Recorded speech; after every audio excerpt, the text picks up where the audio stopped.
Corpo, alma e espírito. Essa é a segunda parte em que nós dissertaremos sobre isso.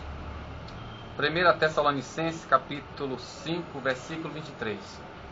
O próprio Deus de paz vos santifique completamente, que em todo respeito sejam preservados sãos o espírito e a alma e o corpo de vós, irmãos, de um modo incúlume na presença de nosso Senhor Jesus Cristo.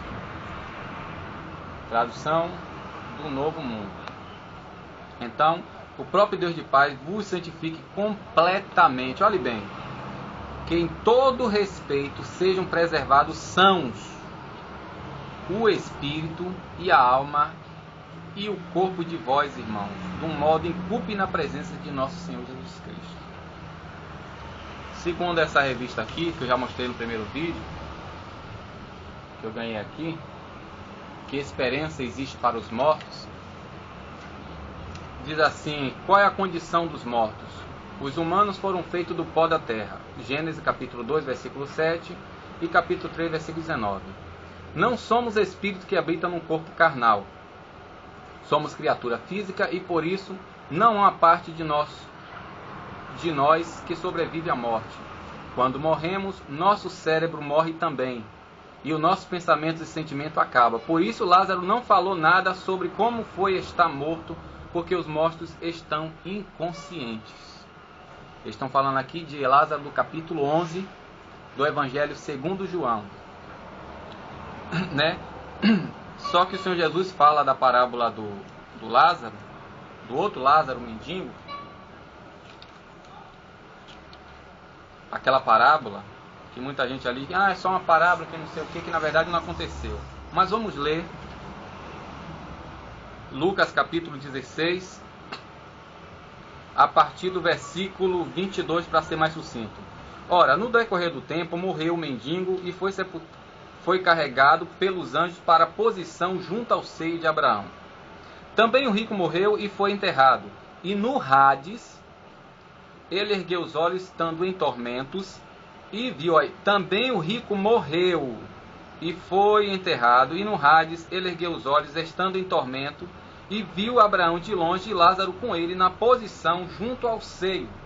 Por isso chamou e disse: Pai Abraão, tem misericórdia de mim, e manda que Lázaro mergulhe a ponta do seu dedo em água e refresque a minha língua, porque estou em imensa angústia neste fogo intenso. Mas Abraão disse: Filho, lembra-te que recebeste plenamente as suas boas coisas no curso de tua vida. Mas Lázaro, correspondentemente às coisas prejudiciais, agora porém aqui ele está sendo em consolo, mas tu estás em angústia. E além de todas essas coisas, estabelece-se um grande precipício entre nós e vós, de modo que quem quer passar daqui para vós não pode, nem as pessoas podem passar de lá para nós. Ele disse: nesse caso, peço-te, Pai, que envies à casa de meu pai, pois eu tenho 5 irmãos, a fim de lhe dar testemunho cabal, para que não chegue a entrar neste lugar de tormento. Olhe bem, leia Lucas capítulo 16, a partir do versículo 22. Mas Abraão disse: eles têm Moisés e os profetas. No caso que está falando da antiga aliança, que ainda não existia o Novo Testamento no tempo que Jesus falou isso aqui. Ele então disse: não, pai Abraão, mas se alguém dentre os mortos for ter com eles, arrepender-se-ão. Mas Abraão lhe disse: se não escuta Moisés e o profeta, tampouco serão persuadidos, ainda que alguém se levante dentre os mortos. Gente, se era necessário Lázaro se vir avisar, levantar-se dentre os mortos, e diz aqui que os mortos estão inconscientes, como foi lido no outro livro, no outro vídeo, Apocalipse capítulo 6, versículo 9, e vi as almas das pessoas que foram decapitadas por causa do testemunho, e clamavam dizendo: até quando, Senhor, não vingarás o sangue dos seus profetas? O problema todo aqui, gente, que acontece é que o povo não sabe, não pesquisam. Qual a diferença? A ideia hebraica do corpo, da alma e do espírito. As pessoas não pesquisam para saber, na verdade, o que de fato está se falando, a palavra, o que de fato está ensinando. Em primeiro lugar, qual a ideia do povo hebreu a respeito desse corpo? Eu vou dar aqui só 2 versículos, depois a gente vai fazer uma exegese aqui. Segunda carta de Pedro, capítulo 1, versículo 13 a 15. Olha o que Pedro diz: mas eu acho direito, enquanto estiver nessa habitação, acordai-vos por vós fazer recordar, sabendo que em breve se há de eliminar a minha habitação, assim como também o nosso Senhor Jesus Cristo me indicou. Assim farei também o máximo em toda ocasião, para que depois de minha partida, ele chama isso aqui de habitação, e que ele vai partir, vós mesmos possais fazer menção dessas coisas. 2 Coríntios, capítulo 5, versículo 2 ao 4. Olha o que diz: pois gememos deveras nesta casa de moradia, que é o nosso corpo, desejando seriamente revertir-nos da nossa provinda do céu, o corpo glorificado, quando for ressurreto, para que, revestindo-nos dela, realmente não sejamos assados nus. De fato, nós que estamos nessa tenda, corpo, gememos acrambunhado, porque queremos não despirmos dela, mas revestirmos da outra, para que aquilo que é mortal seja tragado pela vida. Ora, quem nos produziu para estar mesma coisa é Deus, que nos deu o penhor daquilo que há de vir, o Espírito. Então, o povo hebreu considera isso aqui como tenda, como habitação. Habitação do quê? Da alma, gente. Está entendendo? Volte a ler o Evangelho segundo Lucas, capítulo 16, a partir do 22. Você vai ver que o corpo foi sepultado, mas Então, qual a ideia do hebreu quando ele usa o termo corpo? Eu fiz aqui alguns desenhos. Aqui em grego, soma. Em hebraico, que se diria da direita para a esquerda, basar. Em primeiro lugar, a ideia do nós aqui, a ideia latina de corpo, é bem diferente da ideia hebraica. Você tem ideia, se você for no dicionário buscar na palavra corpo, em algum dicionário como o dicionário Vinci, você não vai achar. Você vai achar em carne. Porque a palavra basar quer dizer literalmente a parte que é comestível, descrevendo a parte visível e estrutural do homem ou do animal. Daí você vai ver a tradução como carne, pele, até órgão sexual. Então a palavra basar fala daquilo. Por isso que Paulo disse: a nossa carne, a carne e o sangue, quer dizer o quê? O físico, aquilo que é corruptível. É bem diferente dessa palavra aqui, ó, psurré no grego e nefesh no hebraico. Também a ideia de alma para o povo hebreu é bem diferente da nossa aqui. É completamente diferente. Tanto é que existe nefesh, que é psurré no grego, e shem no hebraico, e no grego onoma. Aqui quer dizer nome, shem, onoma quer dizer nome, reputação, fama. E psurré é traduzido aqui como alma. E nefesh, justamente também no hebreu, também como alma. Só que enquanto shem, nome, shem, aqui, fala daquilo que a pessoa é para quem vê.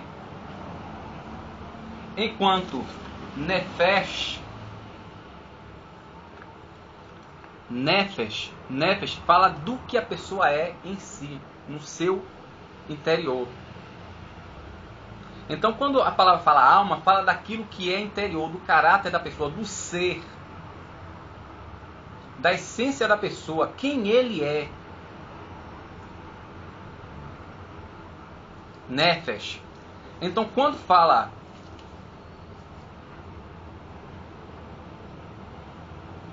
de Basar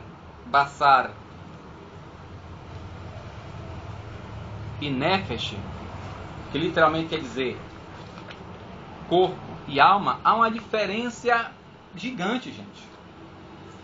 Porque o corpo fala desse tabernáculo terrestre, o nosso corpo físico. E a alma fala do nosso ser. Que quando nós morremos, se você morre fiel a Deus, vai para aquilo que Jesus falou para o ladrão que estava ao lado dele. Ainda hoje estará comigo no paraíso. Que até distorcido isso na tradução do Novo Mundo. Enquanto o Basar, ele cai, ele morre e ele é enterrado. Já o Ruach, o Espírito, esse volta para Deus. Porque o que é o Espírito? O Espírito é aquilo que serve de conexão entre o homem enquanto ele está vivo, porque enquanto há vida, há esperança, para que ele possa ser comunicado pelo Espírito Santo ao Espírito dele, para que ele se arrependa. Tanto é que Paulo fala em Gálatas, capítulo 5, a partir do versículo 26, andai em espírito e não cumprireis as concupiscências da carne, porque a carne cobiça contra o espírito e o espírito contra a carne, e a alma fica onde? A alma é eu que decido. Entendeu, gente? Então, pesquisem. Reveja esse vídeo, o primeiro vídeo que fala sobre corpo, alma e espírito, antes de você tirar qualquer conclusão. A Bíblia que eu estou usando é essa daqui, ó, tradução do Novo Mundo. Para encerrar, vou ler aqui Apocalipse capítulo 6, que eu já li no primeiro livro, mas não quer demais. Capítulo 6, versículo 9 e 10. E quando abri o quinto selo, vi por baixo do altar as almas dos que tinham sido mortos. Está vendo? As almas dos que tinham sido mortos. E na revista disse aqui que acabou. Não existe uma parte material. Por causa da palavra de Deus e por causa da obra de testemunho que costumavam ter. E gritaram, alto dizendo, até quando, soberano Senhor, santo e verdadeiro, abster-se-ás de julgar e vingar o nosso sangue dos que morreram na terra. Apocalipse capítulo 20, versículo 14. E a morte e o Hade foram lançados no lago de fogo. Este significa a segunda morte, o lago de fogo.